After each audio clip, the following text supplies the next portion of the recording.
করিনি চাদর সরান। বলিস না, নাটক করছে।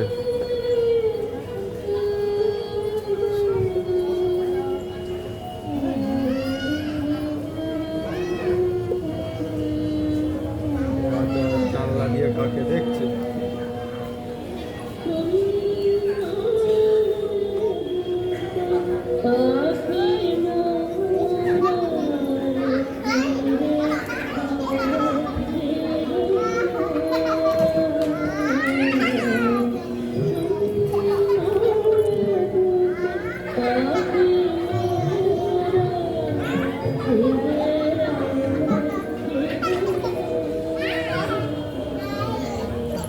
এবার বলবে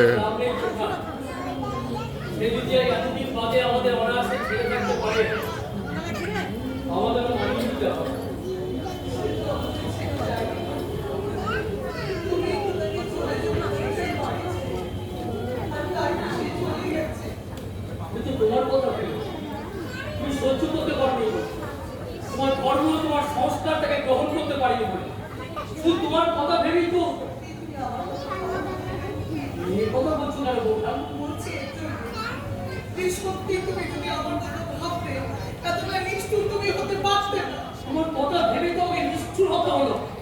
সন্তানকে তার নিজের অধিকার থেকে সরিয়ে দিতে পারলাম শুধু তোমার কথা ভেবে। আমি বিশ্বাস করি, তুমি বিশ্বাস করো। তুমি আমার কথা ভেবে অমরকে বাড়ি ছেড়ে চলে যেতে বলেছো। তবে কার কথা ভেবে?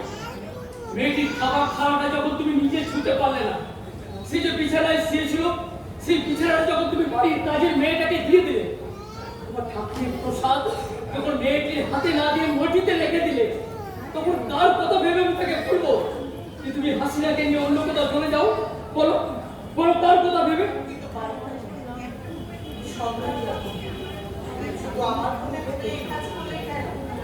তোমার ত্যাগ, তোমার আদর্শ আমার সন্তানের থেকে অনেক বড়, তাই আমার ত্যাগ, আমার আদর্শ হঠাৎ আজ তোমার কাছে বড় মনে হলো কেন?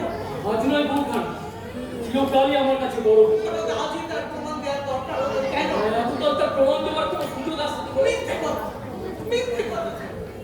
যদি সত্যি আমার ত্যাগ, আমার আদর্শ তোমার কাছে তোমার সন্তানের চেয়ে বড় বলে মনে হতো, তাহলে সারাটা জীবনে বৈধবের অভিযোগ আদায় করে শুধুমাত্র তোমার সন্তানের ভাই বোনের বেঁচে থাকতে হতো না। তুমি কাপুরুষ। এটা কি মিউজিক রে? এটা কিসের মিউজিক কম করছে? এটা বিশ্বাসের কাছে। আর তাই তুমি সহ্য করতে পারবে আর অজুহাত খারাপ করতে লাঞ্চের হাওয়া কি আপ ডাউন করছে? অজুহাত খারাপ করেছে। জীবনের চাওয়া পাওয়ার হিসেব যখন শেষ, তখন এই কথা বলতে কোনো সংকোচ নেই। একটা প্রাণীর পুতুলের অজুহাত খারাপ করে যে আমাকে একাকিত্বের নির্বাসন দিয়েছে, তাকে আমি শাস্তি দেবই, দেবই শাস্তি। এখনো আমার শাস্তি শেষ হয়নি, তাই অমুকে আমার মুখ থেকে কেড়ে নি। কেন কেন তাহলে 5 মাসের শিশুকে কোলে তুলে দিয়ে বলেছিলেন এই সংসার তোমার? বলেছিলাম বুঝতে পারবো, কিন্তু না বোঝার ভান করে গেছো সারাটা জীবন। ওই সংস্কারের আড়ালে, সামাজিক নীতির আড়ালে নিজেকে লুকিয়ে রেখে আমাকে আমাকে ঠকিয়েছো তুমি। তো পারো। তুমিও তো পারো। সেই আড়াল তিনি আমাকে বের করে আনতেন। দেখতে তো কোনোদিন চেষ্টা করো সেই আড়ালে কেউ অপেক্ষা করছে কি না। আজ এই কথা বলতে আমার লজ্জা করে যে একজন পুরুষ হয়ে যে কাজ তুমি করতে পারোনি, আর দোষী হলাম আমি। আর তার শাস্তি দিতে তুমি অমুকে টেনে নিলে আমার মুখ দেখে। হ্যাঁ, কিনে নিলাম যে যন্ত্রণা আমি ভোগ করতে চাই 26 বছর ধরে, সেটা সেটা তোমাকে বুঝতে হবে বাকি জীবন। শুধু আমার যন্ত্রণার জন্য আমি কাউকে শাস্তি দিতে পারলাম না। বড়মা, বড়মা, সেম হয়েছে। বড়মা, বড় কি ব্যাপার? পরিবেশ কল্পনা ব্যাকগ্রাউন্ড ভালো বুঝি? সেই বাবা, তোমার এই চিরজনীনের গানের নতুন সিডিটা, এটাতে তোমার সমস্ত ফেভারিট পুরোনো গানগুলো কিন্তু রয়েছে। অমর, কি ব্যাপার ভিত্তিতে কণ্ঠস্বর বাস্তব হচ্ছে কেন? অমিতা, তুমি বুঝিস না, ভুল কেন বুঝবো ভিত্তিতে? যা বোঝার তা তো ঠিকই বুঝেছি। আর যদি ভুল বুঝেও থাকি তাহলে আমি ওই যে শিক্ষার কথা বলেছি ওইখানে কথা বলছি। বড় মা ভীষণ খিদে পেয়েছে, তুমি কোথায়? যাচ্ছি বস, ঠাকুর ঘরে না রান্না ঘরে? খাবার করছি বস। বেশ।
আমি কি নিয়ে বাঁচবো?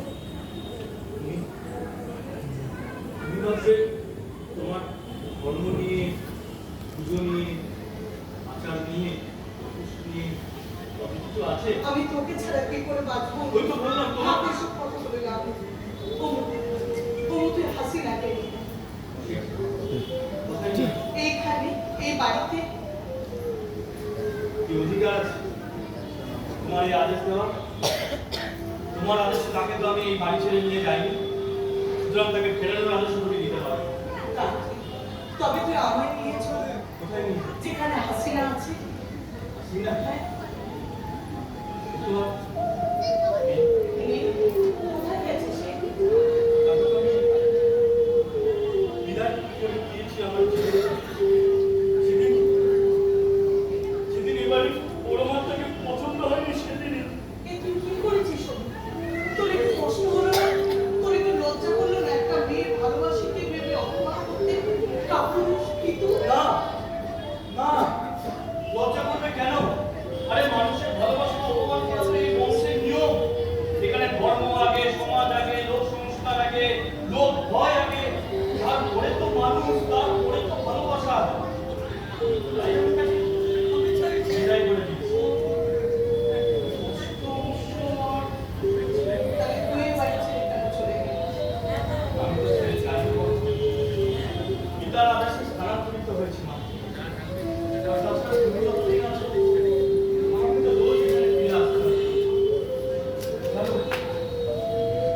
জানো, সারাদিন আমি কাজের মধ্যে হাসিতে ভুলে থাকি। দিনের শেষে যখন তার কথা মনে পড়ে না, তখন আমি ভাবি যে আজকে যাদের জন্য আমি তাকে হারালাম, তারাই তো আমার নিজের, তারাই তো আমার আপন। এর কাছেই তো আমাকে দিনের শেষে ফিরে যেতে হবে। হাসিনা, হাসিনা তো আমার দিনে।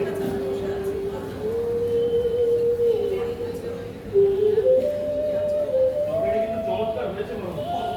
ওমা, তুই আমাকে হাসিনার কাছে নিয়ে চল। সে যেখানে থাকুক, খুব থাকুক, সে কি অভিশাপ দিচ্ছে না?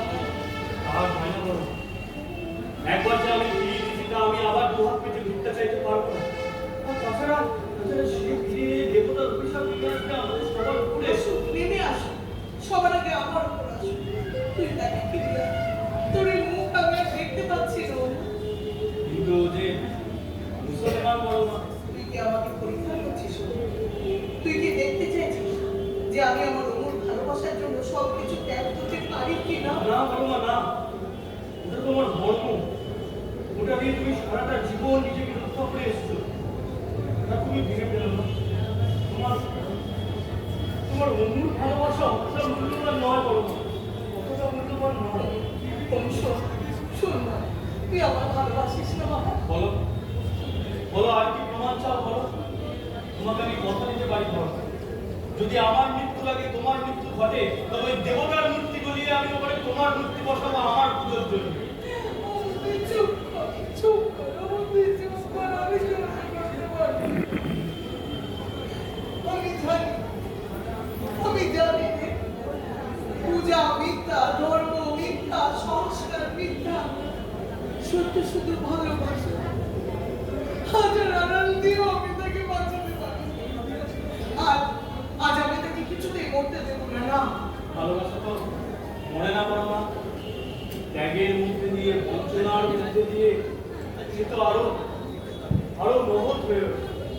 ঠিক ঠিক তোমার দেখো দেখো আমার হাসির দিকটা, আমি অন্ধ নই বড়, আমার শরীরে সেই অপরিহার্যটার যে রক্ত বইছে, তাই হাসিনার ভালোবাসাকে কাপুরুষতা দিয়ে হত্যা করতে আমার একটুও বাদ হয় না। মেয়েটা তো কোনো অপরাধ করেনি। নিশ্চয়ই করেছে। প্রথম অপরাধ, সে একটা মুসলমানের ঘরে জন্মেছে, আর দ্বিতীয় অপরাধ, সে একটা হিন্দু ছেলেকে ভালোবেসেছে। ঠিক তোমার জীবনে তুমি যেমন দ্বিতীয় অপরাধ করেছো। আমি অপরাধ করেছি? হ্যাঁ, প্রথম অপরাধ তুমি একটা হিন্দুর ঘরে জন্মেছো, আর দ্বিতীয় অপরাধ তুমি মাত্র 23 বছর বয়সে বিধবা হয়েছো। আর ঠিক এই দুই অপরাধের জন্য সেই সময় একটা কর্তারা 27 বছর বয়সী বালক তোমাকে সঠিক সামাজিক মর্যাদা দিয়ে সম্মান দেখাতে পারেনি। আর ঠিক একই কারণে আমিও হাসিনাকে তার যোগ্য সম্মান দিয়ে দিতে পারি। এইভাবে কথা বলতে নেই অমন, এতে বড়দের অসম্মান হয়। মানবতার অসম্মান করে ব্যক্তিত্বের সম্মান ফিরে পাওয়া যায় না। তা সে যেই তুই আমাকে হাসিনার কাছে নিয়ে যাবি কি না? হাসিনার কাছে কেন যেতে চাইছো? আমি তার ভালোবাসাকে অপমান করেছি, তুই আমায় নিয়ে চল তার কাছে। তুমি তার কাছে ফিরে গেলে তার ভালোবাসা আবার সম্মান ফিরে পাবে। পাবে পাবে, আমি তোদের দুজনকে একসঙ্গেই দেখতে চাই, সারা জীবনের সঙ্গী হিসেবে। কেন? মায়ের সাথে। মায়ের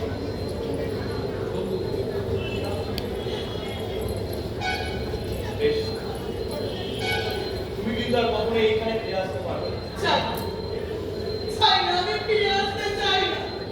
আমি মুক্তি চাই, আমি এই বন্ধন থেকে মুক্তি চাই। আর আর তোমার দেবতা